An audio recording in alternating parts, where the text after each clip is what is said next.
So, what's up sa inyo mga ate at kuya? O nga pala si Kuya Len at nagbabalik tayong muli dito sa The Forge. O mga ate at kuya, no?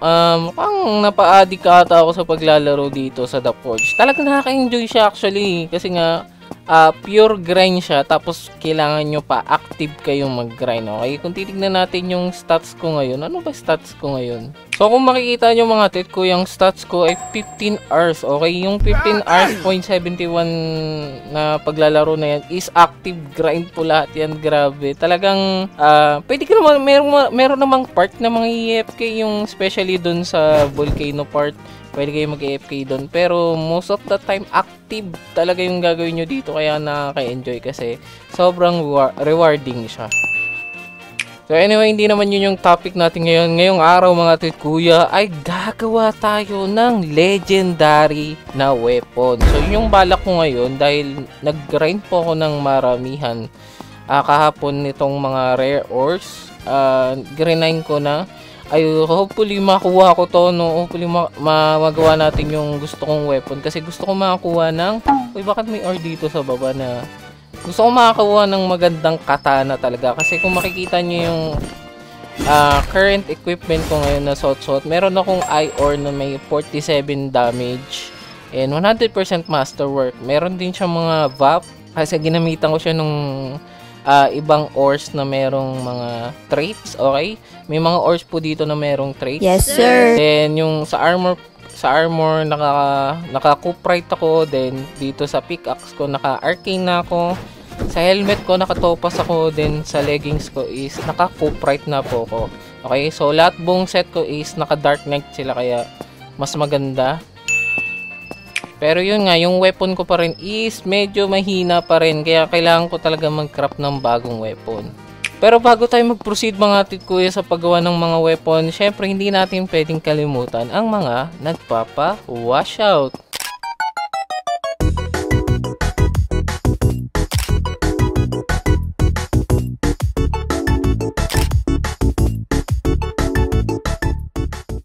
So mga tit kuya, since tapos na tayo sa ating pa-washout, tignan muna natin yung mga ore na gagamitin natin sa pag-craft nitong legendary weapon na to. So ngayon mga tit kuya, nandito tayo sa wiki kasi dito po nakalagay. And ito yung official wiki ata for The Forge and makikita nyo lahat ng information dito. Especially yung sa ores kasi may mga ores po na nagbibigay ng effect kapag ginamit nyo, okay? So, unang-una mga tit ko, yung gagamitin natin is yung Rivalite. Rivalite tatawag dito. Rivalite yung tawag ko eh. So, nagbibigay siya ng 20% chance, crit chance sa weapons. Kaya gagamit tayo niyan. Then, next is yung ore. Okay? Yung ore is meron siyang debuff, which is yun yung problema sa kanya. Pero, bibigyan kanya ng plus 15% damage sa weapon or armor mo. Okay? So, okay lang yun kasi may pamalit naman and may ibang mga ore na nagbibigay ng HP kaya pwedeng i-counteract or pwedeng maneutralize yung debuff na binibigay ni ore. Unfortunately, hindi natin makakounter yan kasi sa weapon tayo magpo-focus, hindi sa armor. Aray ko! Then next na gagamitin natin mga tit kuya is yung Firite. Okay? Firite yung nagbibigay ng 20% burn chance on weapon. So, maganda to para meron tayong dot o kaya damage over time para sa mga kalaban natin, okay? Then yung last na gagamitin natin mga tit kuya is yung Magmite.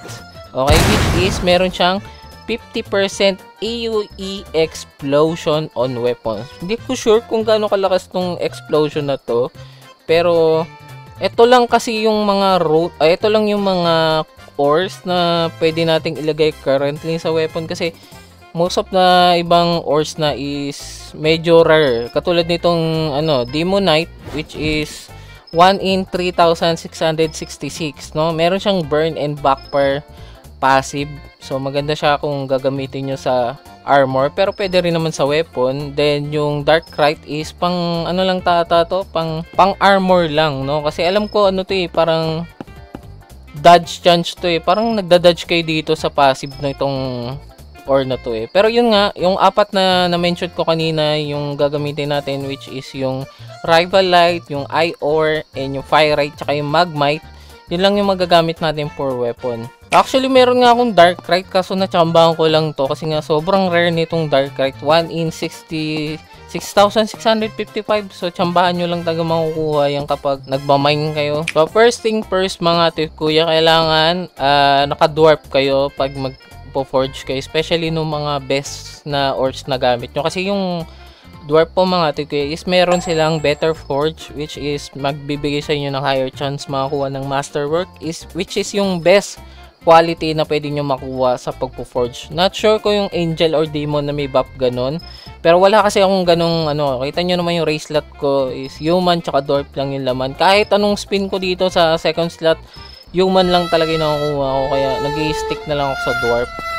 So, bali, ang goal natin for this video is makapag-craft tayo at least ng katana or gauntlet. Pero mas gusto ko sana ng magandang quality ng katana. Okay? Kaysa magano tayo, kaysa gumamit tayo ng gauntlet. Kasi medyo mababa yung range ng gauntlet kaya ayoko. So, unang lalagay natin mga tikuya is yung Rivalite which is lalagay tayo dalawa. Okay mga tikuya, pagdating pala sa mga ore na may trait or may effect, ang minimum requirement po is 10% nung ilalagay nyong ore sa pagpo-forge para gumana yung effect. Okay, yun yung minimum, 10%. So, kunyari, for example, sobrang dami ko nilagay na cuprite, tapos isa lang yung Rivalite, and sobrang daming nga ng cuprite. Pag na-crop yan, hindi siya mag-equal to 10% ng Rivalite. More on, sabihin natin, 99% cuprite, 1% Rivalite. Ang problema lang, di natin makikita habang nagpo-forge. Yun yung kailangan talaga ma-tempo nyo kung kaya kinakabahan din ako ngayon kasi hindi ko alam kung paano siya kung may iba bang way para malaman nyo kung naka 10% na kayo. Kaya ngayon, ko lang talaga, kakapain ko lang. So, kaya ang gagawin ko, tigda dalawa lang yung lalagay kong Rivalite tapos Ior.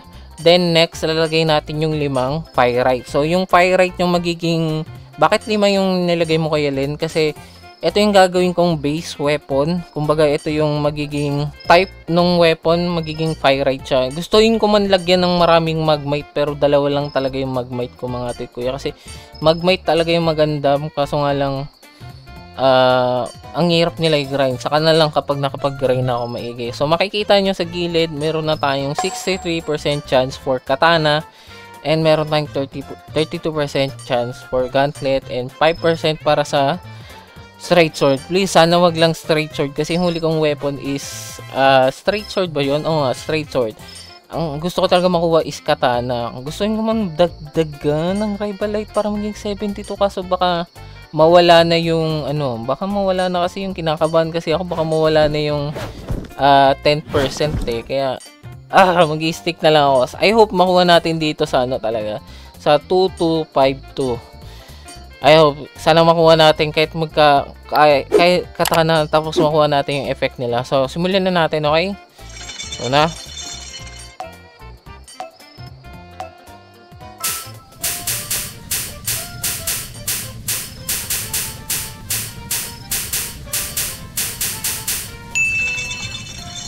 Okay, tapos na tayo doon. Next naman is pouring.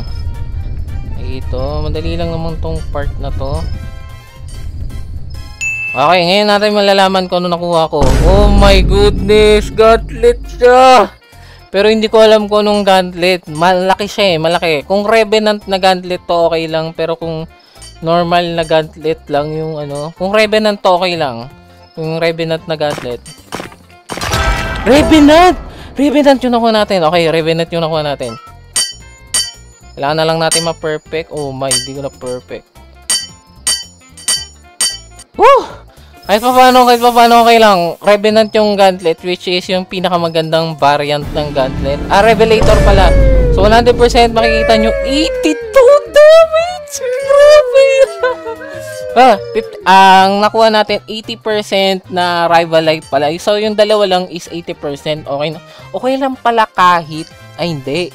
Kung isa lang nilagay natin, magiging 9% lang siya. So tama na dalawa yung nilagay natin. Okay, tama lang. So Magmite.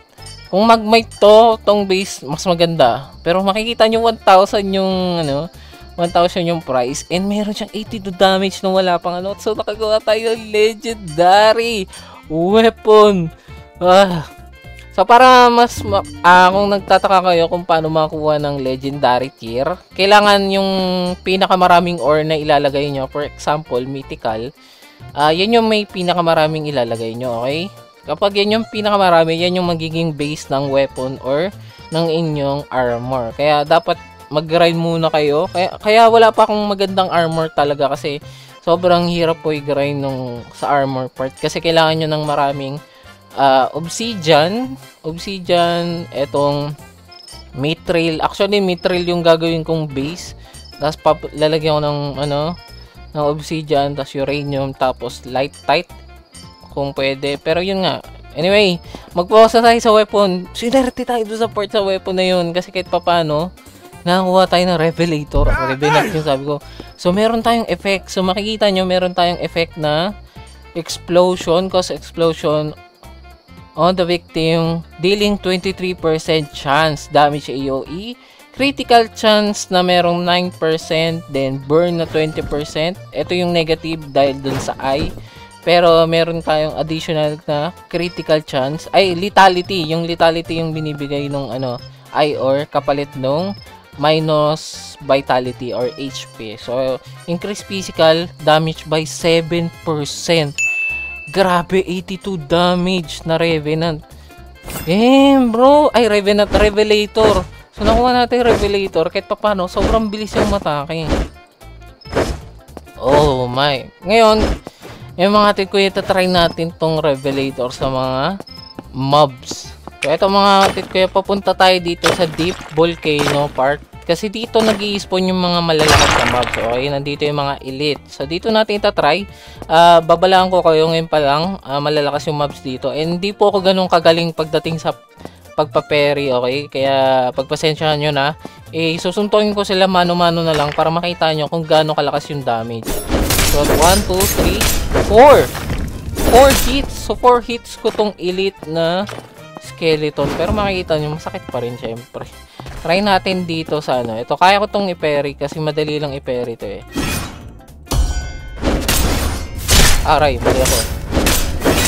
Nakikita nyo, sadlit na lang natin pinaputoy, bro. Pag gamit kayo sa kong weapon, naabot ako lang siyam-siyam dito. Bang, bang, bang, patay! Sadlit na lang siya. Problema, kaya ko ba yung Reaper? Gusto kong malaman if kaya ko yung Reaper. Huwag ka na mag-dodge-dodge. Susuntukin lang kita sa mukha. Hindi ko talaga kaya. Nahirapan ako i-parry tong skeleton na to. Ang likot kasi. Oof, skill issue. Kaso wala na tayong HP. Gusto ko man patayin yung Reaper. Nandun yung Reaper sa sa gitna. Kaso wait lang, wala tayong HP. So anyway, pwede na natin i-try yung Reaper kasi puno na yung buhay natin eh. Ang problema, hindi ko alam kung paano i-parry itong atake ng Reaper. Kasi nagpe-parry din siya eh.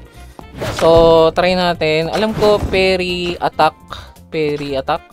So, try natin. Aray, aray. Ay, susuntukin na lang kita. Sige, mano-mano suntukan. Hindi ko na kayang patayin kagad na mabilis. Ang sakit to, Reaper. Aray! Aray! He needs some milk! Ikaw pinapahiya mo ako. Alam ko hindi ako magaling ha. Pero pinapahiya mo ako. Ay! Piniperry niya ako!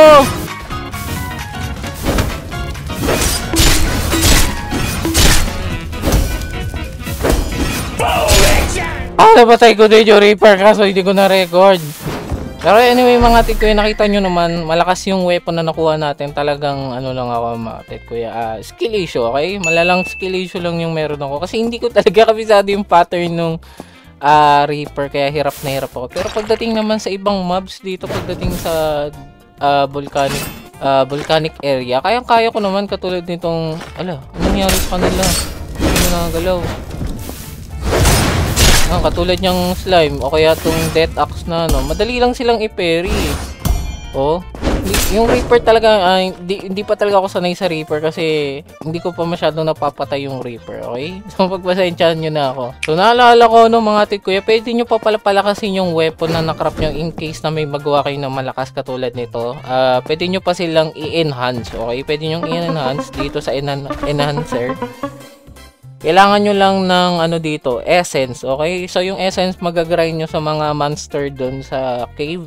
Pwede nyo makuha doon. Currently, wala akong essence. Madami akong pera pero wala akong essence kasi pinagbebenta ko yung mga essence ko kasi nga napupuno yung inventory ko pagdating sa essence. Then, kapag alam ko every 3 level na magkakaroon yung weapon nyo ng slot for runes. Okay? Then, yung runes na yon dito naman kayo sa rune maker, lalagyan nyo ng runes yung weapon nyo.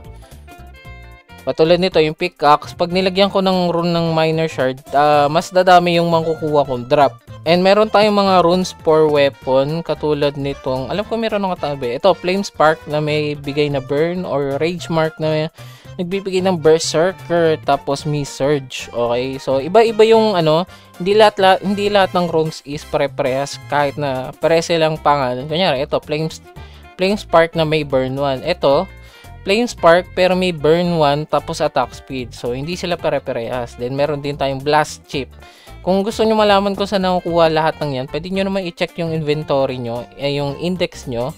Tapos, pumunta kayo sa enemies, okay? Pag pinindot yung mga enemies, makikita nyo doon kung ano yung mga dinadrop nila kapag napatay nyo na. Ayan o, essence. Then, yung sa bomber, meron siyang blast chip, miner shard. Ganun. So, pwede nyo yung makita dito, okay? Again, successful po yung pagkakrap natin ng weapon, yung legendary weapon, pero medyo mahina nga lang tayo pagdating sa pag-ano ng mga boss, okay? Ay, ng Reaper. Talagang hindi ko lang, yung sa Reaper lang talaga ako namomblema at sakit talaga sa ulo ng Reaper. Pero other than that, successful tayo mga tit kuya. Ano oras daw ako magbibideo? Okay ka muna. Hindi niya alam na nagbibideo ako ngayon. So, mga tit kuya, hanggang dito na lang ako, no? So, papaalam na tayo nang hindi niya alam para ma-surprise na lang siya sa video. So, paalam na mga tit kuya. Ingat kayo palagi sa mga gustong maglaro. Lalagay ko ulit sa description. Ang dami na po naglalaro. 300,000 players na po. And sa mga gustong maglaro, sama na kayo, okay? So, ingat kayo palagi mga tit kuya. God bless po sa inyo. And bye-bye!